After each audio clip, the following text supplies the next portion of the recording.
Hello दोस्तों, मैं रजत Khandelwal school व्याख्याता इतिहास से। दोस्तों, अपन जो राजस्थान के जो भी 2011 से लेकर 2022 तक के जो क्वेश्चन थे, यानी स्कूल व्याख्याता का जो प्रथम प्रश्न पत्र था इतिहास का, 2011 से 2022 तक के जो क्वेश्चन मैं करवा रहा था, उसकी दोस्तों सेकंड जो श्रृंखला है वो अपन चालू करेंगे। और दोस्तों, आप बिल्कुल जो भी क्वेश्चन अब तक के आए हुए हैं वो सारे मैं बिल्कुल डिटेल से और एक एक व्याख्या सहित मैं आपको ये करवा रहा हूँ। तो दोस्तों, इस चैनल को लाइक करें, सब्सक्राइब करें, और दोस्तों कि आप टेलीग्राम चैनल पर भी आप इसको देख सकते हैं। तो दोस्तों, अपन आप बात करें कि नए क्वेश्चन के साथ। तो पहला क्वेश्चन है, हम देखेंगे वीर भारत सभा की स्थापना से संबंधित कौन क्रांतिकारी था। तो दोस्तों, हम देखेंगे कौन क्रांतिकारी था। तो इसके अंदर दोस्तों क्या होगा, पहला ऑप्शन है बाल मुकुंद बिस्सा, सेकंड है अर्जुनलाल सेठी, तीसरा है माणिक्यलाल वर्मा, और चौथा है केसरी सिंह बारट। तो इसका आंसर क्या होगा दोस्तों? तो ये दोस्तों इसका आंसर हो जाएगा केसरी सिंह बारट, इसका आंसर हो जाएगा। दोस्तों, थोड़ा सा समझाना चाहूंगा मैं। वीर भारत सभा, वीर भारत सभा,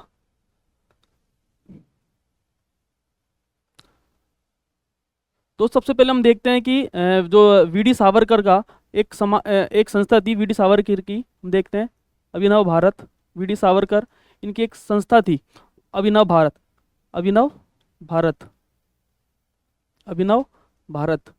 उसकी ये प्रांतीय संस्था थी। क्या थी? इसकी प्रांतीय संस्था थी ये। क्या थी? प्रांतीय संस्था,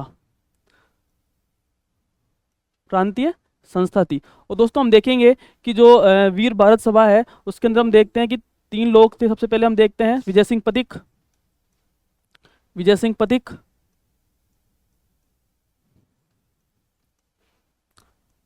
केसरी सिंह बारट,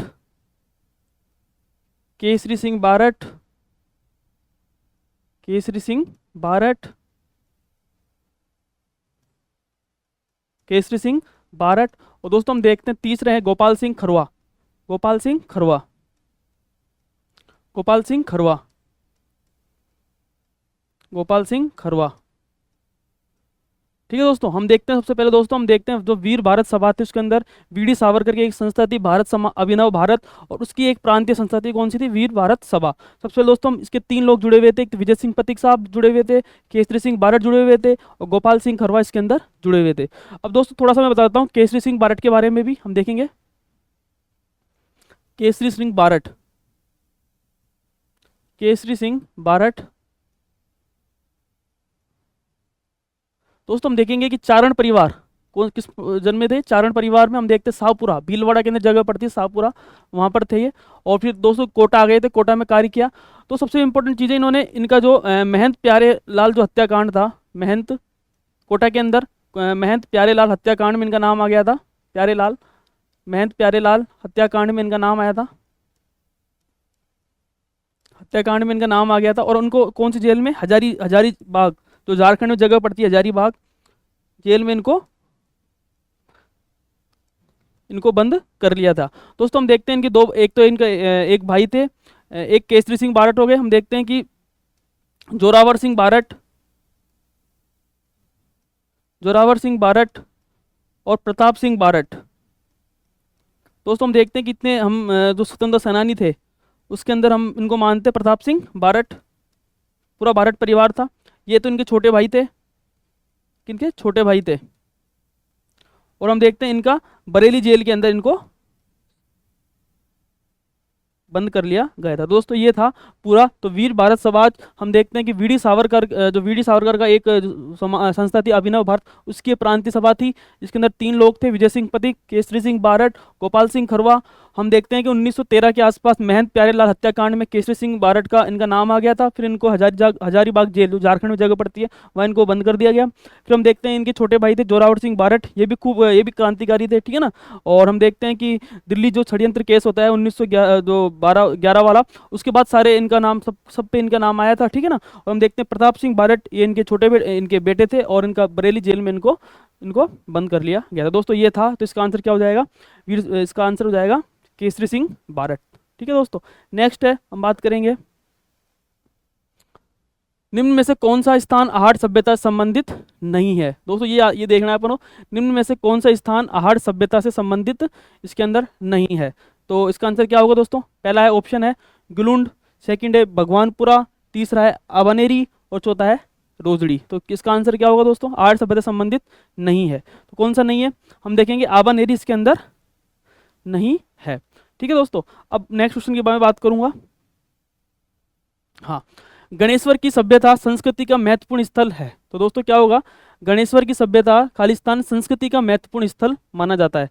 तो दोस्तों पहला ऑप्शन है ताम्रयुगीन सभ्यता है ये, या फिर पुरापाषाण है, मध्य पाषाण है, या नवपाषाण है। तो इसका क्या होगा? तो थोड़ा समझने की कोशिश करेंगे अपन थोड़ा सा सभ्यता के बारे में। देखो सभ्यता दोस्तों हम देखेंगे सबसे इंपॉर्टेंट चीज होती है कि पाषाण काल था। ठीक है, पाषाण काल। और हम देखेंगे पाषाण काल के अंदर भी तीन थे। सबसे पहले हम देखते हैं पूरा पाषाण काल, पूरा पाषाण काल,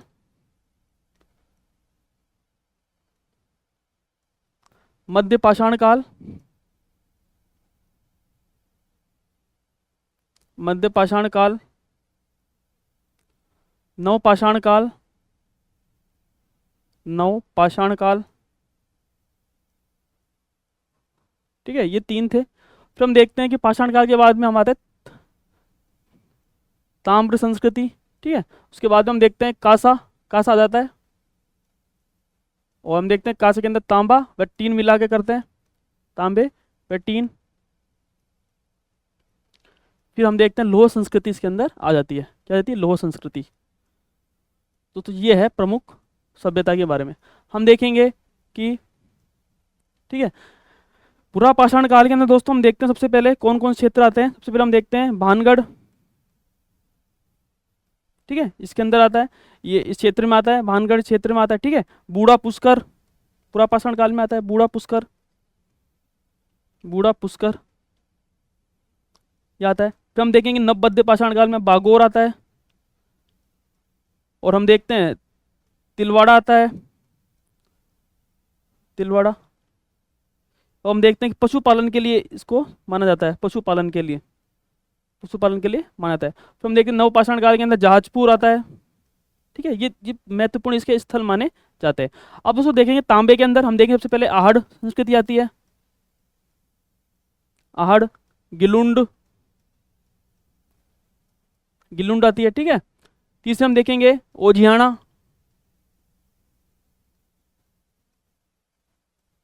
ओझियाना आती है ताम्र संस्कृति के अंदर। हम देखेंगे उसके बाद में बालाथल, ये क्षेत्र आता है। ठीक है ना, बालाथल आता है, ओझियाना आता है, गिलुंड आता है, आहड़ आता है। फिर हम देखेंगे लछूरा आता है, लछूरा का भीलवाड़ा के अंदर जगह पड़ती है लछूरा, ये क्षेत्र आता है। ठीक है, और हम देखेंगे गणेश्वर इसके अंदर ही आता है। कौन सा? गणेश्वर। ठीक है दोस्तों, गणेश्वर, लाचूरा, बालाथल, ओझियाना, गिलुंड, आहड़ ताम संस्कृति के अंदर ही आते हैं सारे। फिर हम देखते हैं कि कांसे व टीम के अंदर सबसे पहले हम देखते हैं, या इसको सिंधु घाटी सभ्यता के नाम से देखते हैं, सिंधु घाटी। ठीक है, सिंधु घाटी।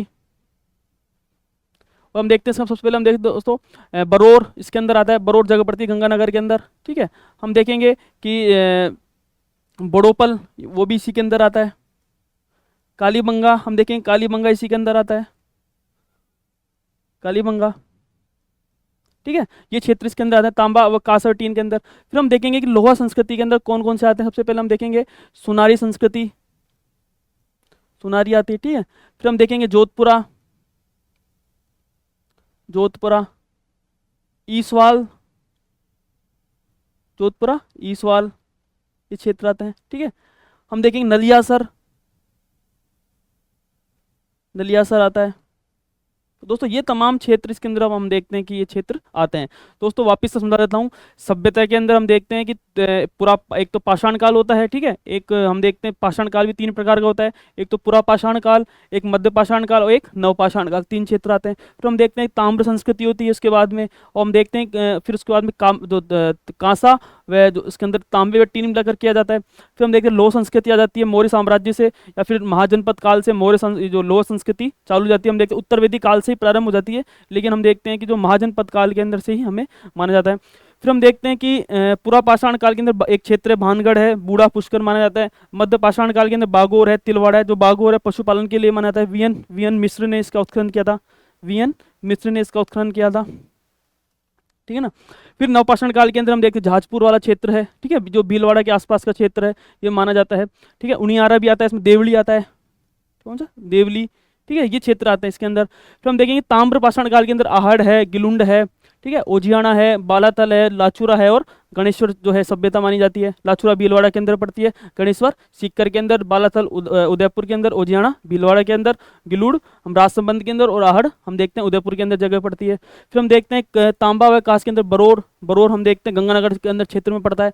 बड़ोपल हनुमानगढ़ के अंदर एक क्षेत्र पड़ता है। कालीबंगा भी हम देखते हैं हनुमानगढ़ के अंदर एक क्षेत्र पड़ता है। फिर दोस्तों हम देखेंगे लोअर संस्कृति में कौन कौन से, सोनारी है, जोधपुरा है, ईसवाल है, नलियासर है, ये तमाम क्षेत्र दोस्तों इसके अंदर आते हैं। तो मैंने आपको बेसिक रूप से सभ्यता, राजस्थान की जो सभ्यता है उसके अंदर हम देखते हैं कि कौन कौन से किस किस में बांट रखा है, प्राचीन मध्य पाषाण काल के अंदर, लोह संस्कृति के अंदर, ताम्र पाषाण संस्कृति के अंदर और तांबे व कांसे और टीन के जो संस्कृति है उसके अंदर हमें कौन कौन से बांट रहे हैं। तो मैंने ये क्षेत्र आपको बता दिए कि इसमें से कौन सा ताम्र पाषाण काल है का है और कौन सा इसके अंदर ये क्षेत्र का है। तो दोस्तों इसका आंसर क्या हो जाएगा, हम देखते हैं। तो इसका आंसर दोस्तों हो जाएगा ताम्र युगीन संस्कृति है। कौन सी है, ताम्र युगीन, मैंने आपको समझा दिया, ठीक है ना। गणेश्वरी सभ्यता कौन सी है, ताम्र युगीन है। नेक्स्ट दोस्तों मैं बात करूंगा, नेक्स्ट भोजी लंबरदार किस किसान आंदोलन से संबंधित थे। तो दोस्तों हम देखेंगे भोजी लंबरदार तो किस किसान आंदोलन से संबंधित थे। तो पहला है अलवर, सेकंड ऑप्शन है भरतपुर, तीसरा है सीकर और चौथा है बेंगू। तो किस आंदोलन से संबंधित थे दोस्तों, थोड़ा सा बताइए इसका आंसर क्या होगा। तो दोस्तों इसका आंसर होगा, हम थोड़ा सा मैं समझा देता हूँ इसके बारे में, भरतपुर किसान आंदोलन। भरतपुर किसान आंदोलन, भरतपुर किसान आंदोलन हम देखेंगे, भरतपुर किसान आंदोलन।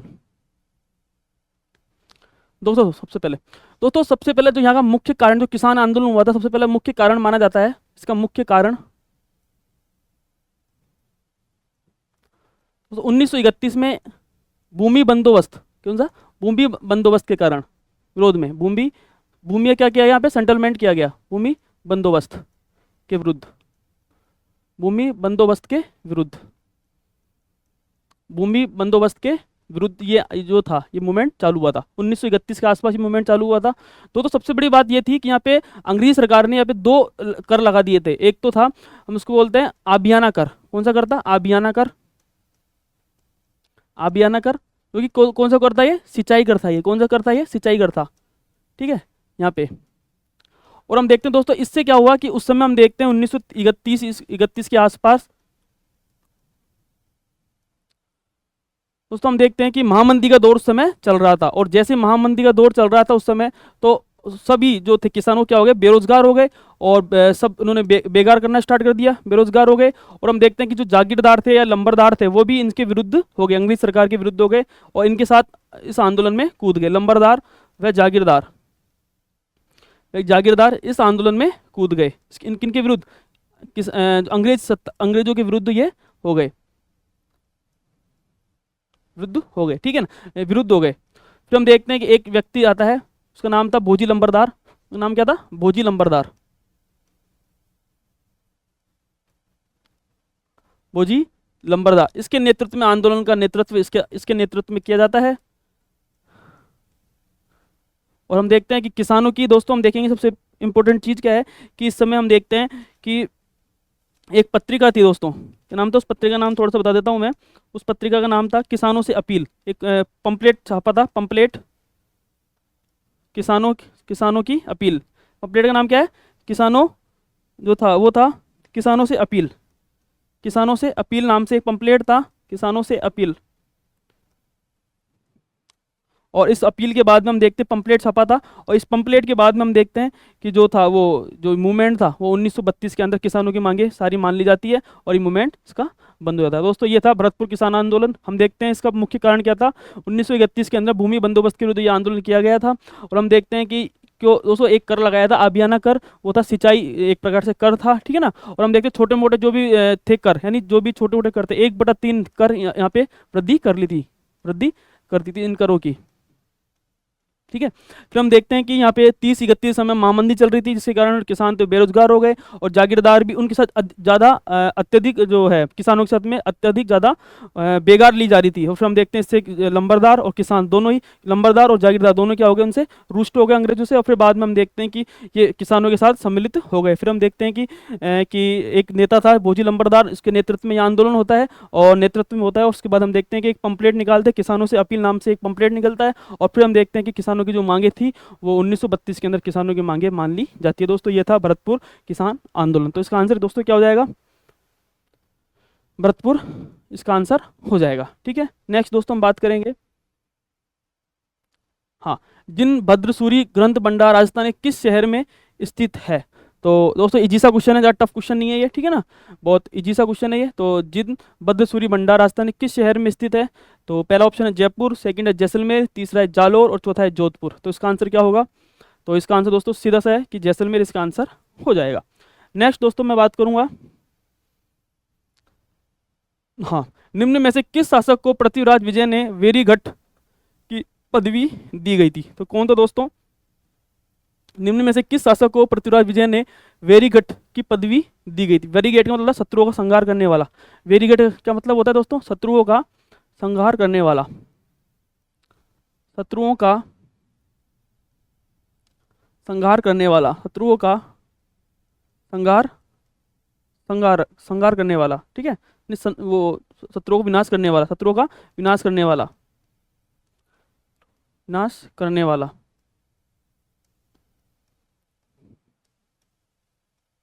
ठीक है, ये था। तो कौन है दोस्तों, हम देखते हैं पहला ऑप्शन दुर्लभ राज, सेकंड है, फिर उसके बाद में गोविंद तृतीय, तीसरा है अणोराज और फोर्थ है विग्रहराज चतुर्थ। तो इसके अंदर आंसर क्या होगा दोस्तों, इजी सा क्वेश्चन है। वेरीघट की पदवी किसको दी गई थी, तो हम देखते हैं दोस्तों किसको दी गई थी, गोविंद तृतीय को वेरीघट की जो थी वो दी, किसके कहने पर, पृथ्वीराज विजय ने इस पदवी दी है। तो दोस्तों इजी सा क्वेश्चन है। नेक्स्ट दोस्तों हम बात करेंगे, हाँ दोस्तों प्रजामंडल से क्वेश्चन है ये, और काफ़ी हम देखते हैं कि जो प्रजामंडल से क्वेश्चन काफ़ी पूछते हैं, और वो भी कौन से पूछते हैं कि कौन से नेता थे, इससे कौन से नेता नहीं थे, और प्रजामंडल से कब चालू हुए, ठीक है, सन पूछते हैं। तो मेन दोस्तों यही है, ज़्यादा इसके अंदर आपको याद भी नहीं करना है, आपको मेन तो संस्थापक याद करना है और इसकी जो बातें अंदर की वो याद करनी है, बस ज़्यादा आपको इतना ही आपको पढ़ना होता है। ठीक है, हम देखेंगे क्या होगा इसका दोस्तों, हम देखेंगे जैसलमेर प्रजामंडल। तो इसका आंसर क्या होगा दोस्तों, जैसलमेर में हम देखते हैं कि मीठालाल व्यास हो जाएंगे, ठीक है ना, और हम देखते हैं बांसवाड़ा से भूपेंद्र नाथ त्रिवेदी हो जाएंगे, यानी ए का 1 से, ठीक है, और बी का 3 से, ए का 1, बी का 3, और दोस्तों हम देखेंगे सी का 4, सी का कुंज बिहारी मोदी, और हम देखते हैं कि शाहपुरा से रमेश चंद्र ओझा साहब, ये थे डी का, यानी ए का ए, बी का 3, सी का 4 और डी का 2। तो दोस्तों उसका आंसर क्या हो जाएगा, सी हो जाएगा। हम देखते हैं बीठालाल व्यास थे, और जैसलमेर प्रजामंडल की स्थापना दोस्तों कहाँ हुई थी, जोधपुर के अंदर हुई थी। कहाँ हुई थी, जोधपुर में। कहाँ हुई थी, जोधपुर में हुई थी, 1945 के आसपास इसकी स्थापना हुई थी। ठीक है, हम देखेंगे बांसवाड़ा भूपेंद्र नाथ त्रिवेदी थे, ठीक है, और इसके अंदर हम देखते हैं कि विजय बहन भावसर भी थे, विजय बहन भावसर, ये भी इसके अंदर थे बांसवाड़ा के अंदर, ठीक है ना। और हम देखते हैं कि अलवर के अंदर कुंज बिहारी मोदी, और हम देखते हैं हरिनारायण जी शर्मा इसके संस्थापक थे, हरिनारायण जी शर्मा, हरिनारायण जी शर्मा, हम देखेंगे पंडित हरिनारायण जी शर्मा,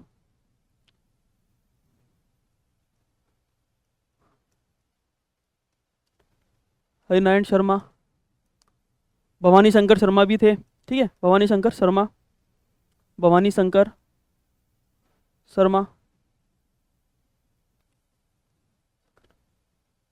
इसके अंदर थे, ठीक है। दोस्तों ये तमाम इसके अंदर लोग थे। तो हम देखेंगे कि जो प्रजामंडल था हम देखते हैं 1931 से चालू हुआ था, ठीक है ना, और 1945-46 तक जो प्रजामंडल बने थे, और तमाम अलग अलग क्षेत्रों में अलग अलग जो संस्थापक थे वो थे। वो यही दोस्तों अपन ये याद करना है कौन सा संस्थापक है कौन सा संस्थापक नहीं है। तो आप बिल्कुल ये याद कर लेना कि जो जैसलमेर प्रजामंडल है उसमें मीठालाल व्यास जी थे, और 1945 के अंदर जोधपुर के अंदर इसकी स्थापना हुई थी, ठीक है। और हम देखते हैं कि बांसवाड़ा के अंदर भूपेंद्र नाथ त्रिवेदी साहब है, ठीक है, और विजय बहन भावसर भी है, 1943 के आसपास का ये है, ठीक है।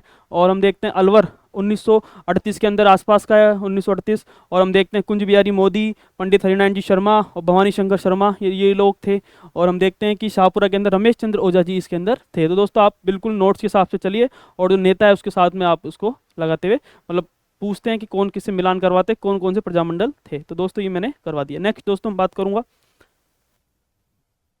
हाँ, मारवाड़ के अधोलिखित राजनीतिक संगठनों को कालक्रम अनुसार व्यवस्थित कीजिए। तो दोस्तों इसको कालक्रम के अनुसार व्यवस्थित करना है, और इसमें कौन कौन से थे और कौन कौन से इसके अंदर हम देखते हैं नहीं थे। तो दोस्तों ये क्वेश्चन बार बार आपके पूछा हुआ है, तो हम देखेंगे कौन कौन से थे। सबसे पहले हम देखेंगे, हाँ आप बताइए इसका आंसर क्या होगा। पहला है मारवाड़ हितकारिणी सभा, सेकंड है मारवाड़ यूथ लीग, थर्ड है मारवाड़ प्रजामंडल, और फोर्थ है मारवाड़ लोक परिषद। तो आपको इसके अंदर जो सही कूट का चयन इसके अंदर आपको करना है। तो दोस्तों कौन कौन से हो जाएंगे हम देखेंगे। तो आप बताइए इसका आंसर क्या होगा। सबसे पहले कौन आएगा। तो सबसे पहले दोस्तों हम देखेंगे पहला है वो मारवाड़ हितकारिणी सभा बनती है, ठीक है ना। सबसे पहले क्या बनती है, 1918 के आसपास हम देखते हैं कि मारवाड़ हितकारिणी सभा बनती है। और हम देखते हैं मारवाड़ यूथ लीग 10 मई 1931 के आसपास की बनती है। और मारवाड़ प्रजामंडल की स्थापना 1934 के आसपास होती है। और हम देखते हैं मारवाड़ जो लोक परिषद था वो 1900 हम देखते हैं 38 के आसपास ये होता है। तो इसका आंसर दोस्तों क्या हो जाएगा। तो सीधा सा उत्तर, सीधा सिंपल सा उत्तर है दोस्तों हम देखेंगे।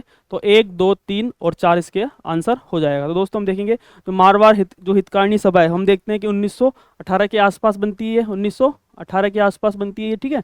मारवाड़ यूथ लीग हम देखते हैं 1931 में बनती है, मारवाड़ यूथ लीग, ठीक है। और मारवाड़ जो प्रजामंडल है, मारवाड़ जो प्रजामंडल है हम देखेंगे 1934 के आसपास होता है। जबकि हम देखें मारवाड़ लोक परिषद 1936 के आसपास ये बनती है। तो 1 2 3 और 4 इसका कालक्रम हो जाएगा। तो 1 2 और 3 4 इसका कालक्रम इसका हो जाएगा। तो दोस्तों इसका आंसर ये हो जाएगा, ठीक है ना। तो आपको इसको बिल्कुल याद रखना है। और हम देखते हैं कि जो जो मारवाड़ प्रजामंडल है उसके अध्यक्ष कौन थे, भंवरलाल सराफ के नेतृत्व में मारवाड़ प्रजामंडल की स्थापना होती है। तो दोस्तों जब हम प्रजामंडल पढ़ेंगे कि प्रजामंडल क्यों किया गया था, क्योंकि उत्तरदायी शासन की स्थापना करने के लिए जो है प्रजामंडल की स्थापना की गई थी। और हम देखते हैं जयपुर से स्टार्ट हुआ, ठीक है, जयपुर बूंदी, उसके बाद में हम देखते हैं मारवाड़, ठीक है, धौलपुर, और हम देखते हैं मेवाड़ क्षेत्र पूरा था, ठीक है, और तमाम क्षेत्र अलवर, कोटा, ठीक है। उसके बाद बढ़ता गया कुशलगढ़, हम देखते हैं कुशल है, अपने बांसवाड़ा है, डूंगरपुर है, जैसलमेर है, प्रतापगढ़ है।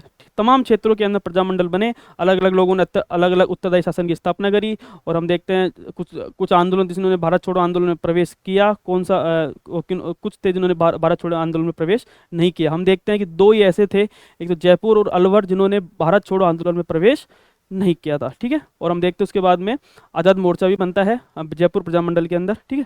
दोस्तों ये था इसका आंसर, ठीक है। नेक्स्ट है मैं बात करूंगा, हाँ दोस्तों अगला क्वेश्चन है, वह गुर्जर प्रतिहार शासक जिसने रत्न हस्तीन का विरुद्ध धारण किया था। तो दोस्तों क्या हो जाएगा इसका आंसर, वह गुर्जर प्रतिहार शासक जिसने रत्न हस्तीन का विरुद्ध धारण किया था। तो पहला ऑप्शन है वत्सराज, सेकंड है नागभट्ट प्रथम, थर्ड है नागभट्ट सेकंड, और तीसरा है चौथा है मिहिर भोज। तो दोस्तों क्या होगा इसका आंसर। तो हम देखेंगे कि इसका आंसर क्या हो जाएगा दोस्तों, वत्सराज इसके अंदर हो जाएगा। क्या हो जाएगा, वत्सराज। तो कौन सा आंसर हो जाएगा इसके अंदर, हम देखेंगे वत्सराज इसके अंदर हो जाएगा, ठीक है ना। इसके अंदर आंसर क्या हो जाएगा, वत्सराज इसके अंदर हो जाएगा। नेक्स्ट दोस्तों मैं बात करूंगा,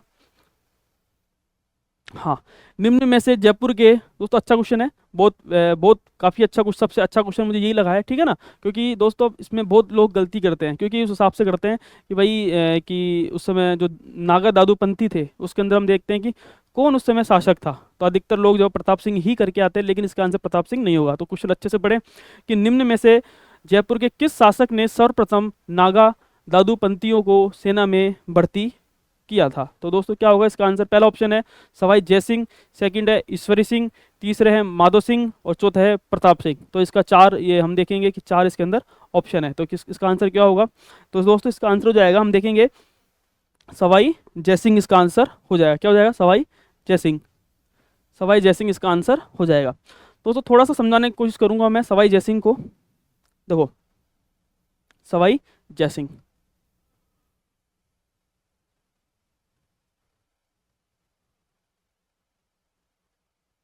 सवाई जयसिंह, और हम देखते हैं 1700 से 1743 तक, यानी 7 राजाओं का इसने शासन देखा था। मुगल मुगल शासकों का इन्होंने शासन देखा था, मुगल शासकों का। 7, ठीक है। सबसे बड़ी बात यह है कि सबसे पहले आते हैं इनकी राजनीतिक उपलब्धियां, राजनीतिक उपलब्धियां, राजनीतिक उपलब्धियां।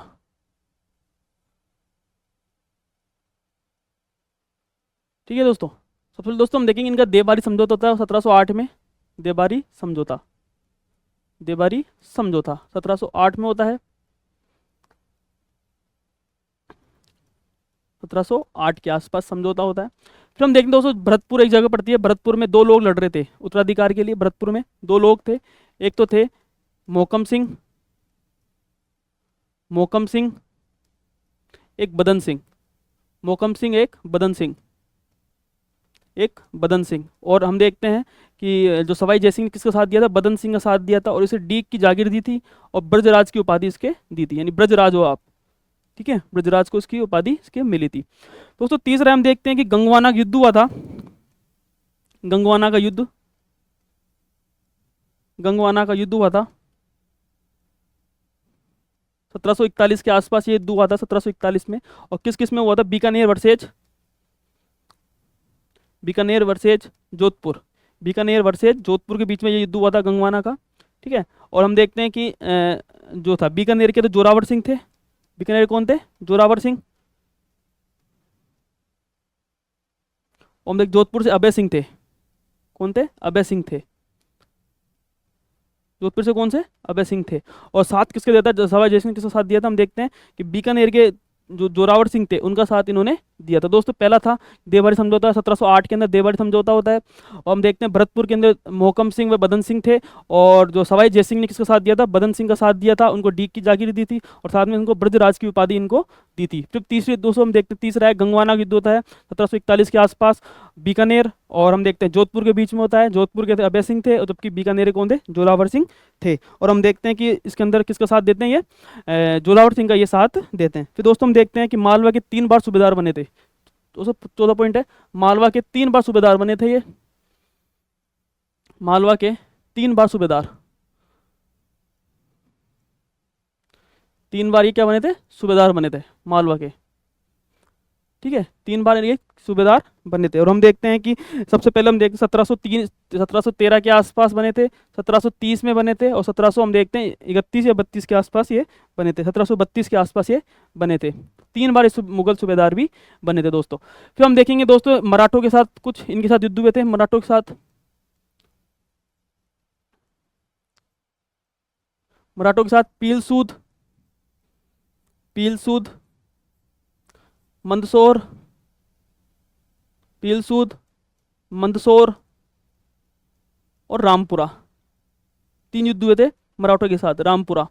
और हम देखते हैं कि जो हुआ था जो पील सूद में हुआ था वो तो खुद पे सबसे पहले सवाई सिंह जीत गए, और हम देखते हैं जो लास्ट की जो मंदसौर और रामपुरा में इसमें कौन जीत गए, मराठे इसके अंदर हम देखते हैं जीत गए, कौन जीत गए, मराठे इसके अंदर हम जीत गए। दोस्तों इसकी ये थी राजनीतिक उपलब्धियां कुछ महत्वपूर्ण। सबसे पहले हम देखते हैं देवारी समझौता 1708 के अंदर होता है। फिर हम देखते हैं भरतपुर के अंदर मोहकम सिंह और बदन सिंह दोनों भाई उत्तराधिकारी लड़ रहे थे, लेकिन साथ किसके देते हैं, बदन सिंह का साथ देते हैं, डीक की जागीर देते हैं, बजराज की इनको उपाधि देते हैं। तीसरा दोस्तों हम देखते हैं गंगवाना का युद्ध 1741 के आसपास होता है, जिसमें हम देखते हैं बीकानेर जोधपुर के अंदर लड़ाई चलती है, जिसमें हम देखते हैं कि बीकानेर के जोरावर सिंह का ये साथ देते हैं, जबकि जोधपुर के अभय सिंह का साथ ये नहीं देते हैं। फोर्थ दोस्तों हम देखें मालवा के 3 बार सूबेदार रहे थे, 1700 हम देखते हैं कि 1713, 1730, 1713, 1730 और 1732 के आसपास ये मालवा के 3 बार सूबेदार रहे थे। और फिर हम देखते हैं दोस्तों कि मराठों के साथ भी इनके साथ युद्ध हुए थे। हम देखते हैं पील सूद, मंदसौर और रामपुरा, ये 3 युद्ध हुए थे। हम देखते हैं कि पील सूद के अंदर तो सवाई जयसिंह जीत जाते हैं और मंदसौर और रामपुरा के अंदर मराठा इसके अंदर जीत जाते हैं। दोस्तों हम देखते हैं धौलपुर समझौता भी होता है 1741 के आसपास, धौलपुर समझौता, धौलपुर समझौता, धौलपुर समझौता होता है 1741 के आसपास हम देखते हैं। और बाजीराव प्रथम, ठीक है, बाजीराव प्रथम मराठों का था, एक पेशवा था ये बाजीराव प्रथम, और हम देखते हैं इसके साथ ही समझौता, धौलपुर समझौता भी इसके अंदर होता है। उधर से हम देखते हैं किसने भेजा था, मोहम्मद शाह रंगीला ने इसको यहाँ पे भेजा था, ठीक है ना दोस्तों। ये था इसकी राजनीतिक उपलब्धियाँ। अब मैं दोस्तों बात करूँगा इसकी सांस्कृतिक उपलब्धियाँ की, ठीक है ना। हम देखेंगे सांस्कृतिक उपलब्धियाँ, सांस्कृतिक उपलब्धियाँ,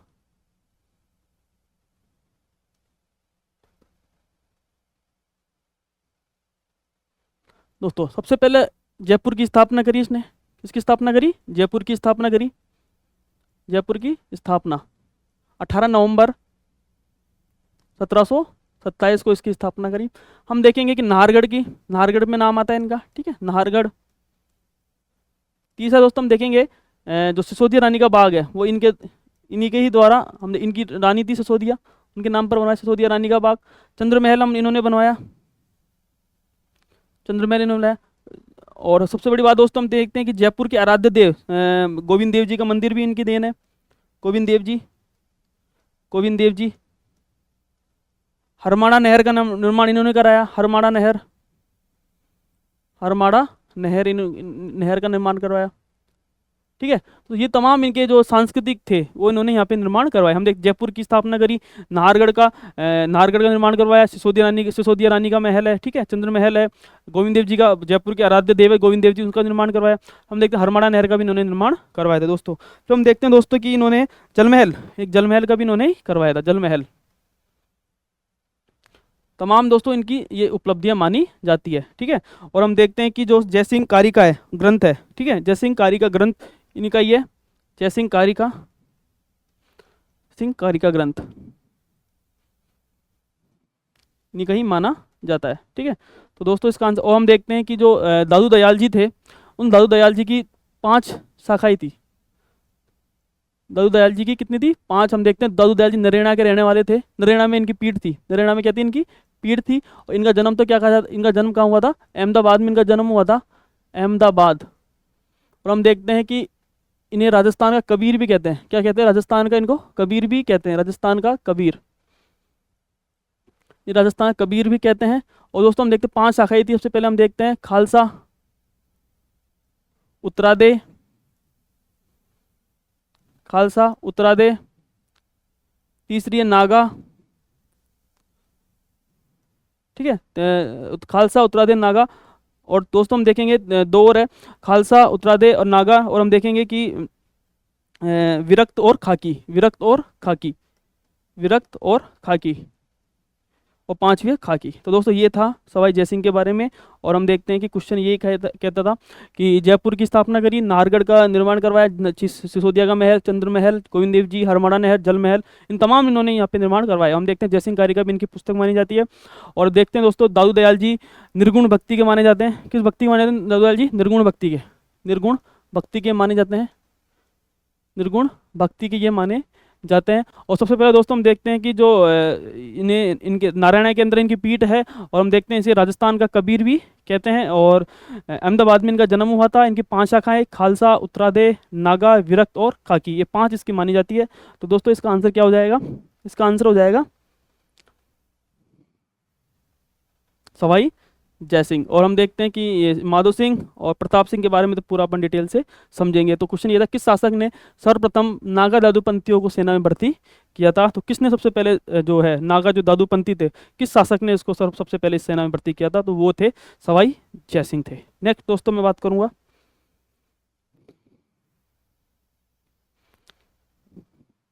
हाँ, अड़तुणा का मंडलेसा मंदिर बनवाया था। तो किसने बनवाया दोस्तों? इजी सा क्वेश्चन है, ज़्यादा टफ नहीं है, ठीक है। अड़तुणा का जो मंडलेसा मंदिर बनवाया था, पहला है कंकदेव परमार ने, सत्यराज परमार ने, मंडलिका परमार ने और चामुंडराज परमार ने। तो किसने बनवाया था? तो 4 ऑप्शन दे रखे हैं, तो इसका आंसर हो जाएगा चामुंडराज परमार ने। किसने बनवाया था? चामुंडराज परमार ने इसका बनवाया था। नेक्स्ट दोस्तों बात करूंगा, हाँ, निम्नलिखित में से किस पुरातत्व स्थल का 1962 व 63 में NR बनर्जी एवं KN दीक्षित ने उत्खनन किया था? तो किसने उत्खनन किया था?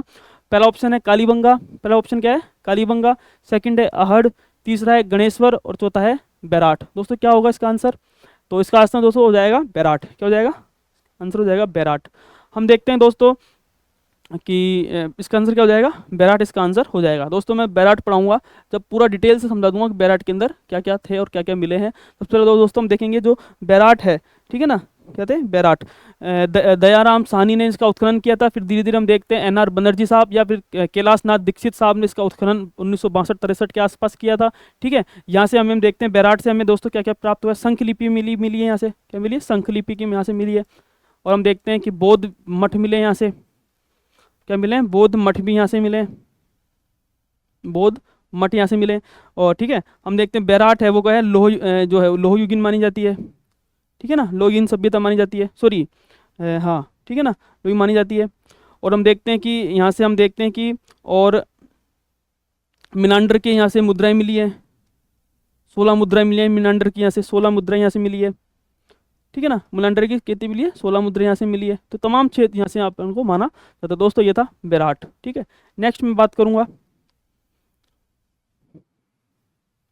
हाँ, निम्नलिखित में से देशी रियासतों एवं संबंधित पॉलिटिकल एजेंटों को कौन सा युग्म असंगत है। तो दोस्तों आपको ये बताना है कौन सा युग्म है वो कौन सा असंगत माना जाता है, ठीक है। तो दोस्तों पहला है देशी रियासत दे रखी है और पॉलिटिकल एजेंट दे रखे हैं। भरतपुर के अंदर कैप्टन जेडी हॉल है, जयपुर में कर्नल ईडन है, मेवाड़ के अंदर सीएल सावर्स है और मारवाड़ के अंदर मैक मेसन है। तो क्या होगा दोस्तों इसके अंदर, तो दोस्तों इसका आंसर हो जाएगा असंगत पूछा है, क्या पूछा है, कौन सा युग्म असंगत है। तो इसके अंदर आंसर क्या हो जाएगा दोस्तों, भरतपुर इसके अंदर हो जाएगा। हम देखते हैं कि captain JD hall, captain JD hall, captain GD hall, ये कहाँ के, सिरोही के माने जाते हैं, किसके माने जाते हैं, सिरोही के, किसके माने जाते हैं, ये सिरोही के माने जाते हैं। और हम देखते हैं भरतपुर के मॉरिसन, भरतपुर के मॉरिसन माने जाते हैं, भरतपुर कौन थे, मॉरिसन,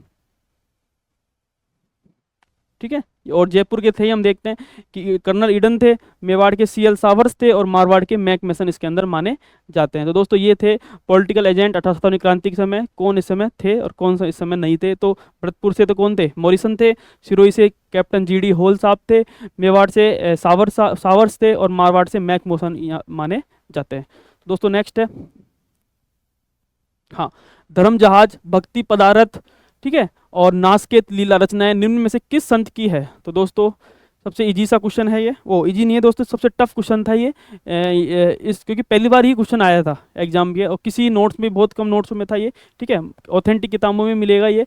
और दोस्तों इसका आंसर क्या होगा, धर्म जहाज, भक्ति पदारथ, नासकेत नीला रचनाएं में से किस संत की है। पहला ऑप्शन है लालदास, सेकंड है रामचरण जी, तीसरे हैं सुंदरदास जी और चौथे हैं चरणदास जी। तो इसके अंदर आंसर क्या होगा दोस्तों, चरणदास जी इसका आंसर हो जाएगा। नेक्स्ट दोस्तों मैं बात करूंगा, दोस्तों आज का लास्ट क्वेश्चन है दोस्तों, स्कूल व्याख्याता का जो प्रथम प्रश्न पत्र है, जो 2011 से लेकर 2022 तक के जो दोस्तों मैं क्वेश्चन करवा रहा हूँ सारे एक एक डिटेल से व्याख्या सहित में जो करा रहा हूँ दोस्तों, बिल्कुल आप इसके नोट्स बनाते चलें। दोस्तों पहले मैंने भारत के क्वेश्चन तो करवाई दिए थे, अब मैं राजस्थान क्वेश्चन करवा रहा हूँ सारे, ठीक है ना।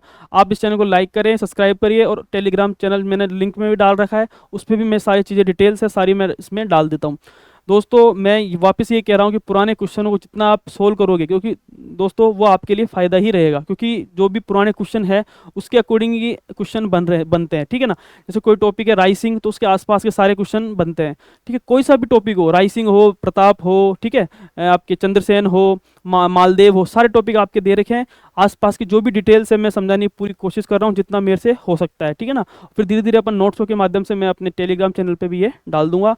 धीरे धीरे मैं मैनेजमेंट करंट इस पर भी धीरे धीरे मैं आने की कोशिश करूंगा। दोस्तों बिल्कुल चैनल को आप बिल्कुल ढंग से इसको जो है मैं बिल्कुल डिटेल से आपको मैं ये करवाने की कोशिश कर रहा हूँ, इसलिए आप लोगों और लोगों को भी इसमें अंदर जोड़िए। दोस्तों स्कूल व्याख्याता का जो प्रथम प्रश्न पत्र है वही मैं इस पर कराने की पूरी कोशिश करूंगा। तो दोस्तों क्वेश्चन है कि निम्नलिखित शासकों में से किसने अकबर के शासन के दौरान बलूच विद्रोह के दमन में एक महत्वपूर्ण भूमिका निभाई थी। तो कौन था दोस्तों, पहला ऑप्शन है बीकानेर के कल्याणमल, सेकंड है बीकानेर के रायसिंह, तीसरा है आमेर के भारमल और चौथा है आमेर के जगन्नाथ कछवा। तो दोस्तों क्या होगा इसका आंसर, एक तो बीकानेर के कल्याणमल, बीकानेर के रायसिंह, आमेर के भारमल और आमेर के जगन्नाथ कछवा। तो इसका आंसर क्या होगा, जो बलूच विद्रोह हुआ था अकबर का उसके में महत्वपूर्ण जो किसने महत्वपूर्ण भूमिका निभाई थी। दोस्तों ये क्वेश्चन बोलना चाह रहा है, तो पहला इसका आंसर हो जाएगा दोस्तों बीकानेर के रायसिंह।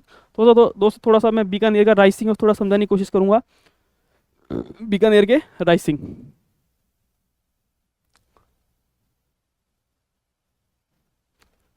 रायसिंह